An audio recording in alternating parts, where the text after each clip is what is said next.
बातमी आहे लातूरची. नीट परीक्षेची तयारी करणारा प्रज्वलची. सांगली जिल्ह्यातील जत तालुक्यातील प्रज्वल तेली याने अश्लील व्हिडिओ हे यूट्यूब व टेलिग्राम या सोशल मीडियावर अपलोड केल्याचा प्रकार उघड झाला आहे. हा प्रकार कुंभमेळ्यादरम्यान उघड झाला. प्रज्वल हा अनेक व्हिडिओ गोळा करायचा.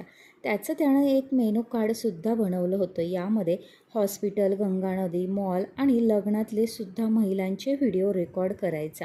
आरोपी प्रज्वल तेलीने हे व्हिडिओ विकून कमीत कमी 7 ते 8 लाख रुपये कमवले होते.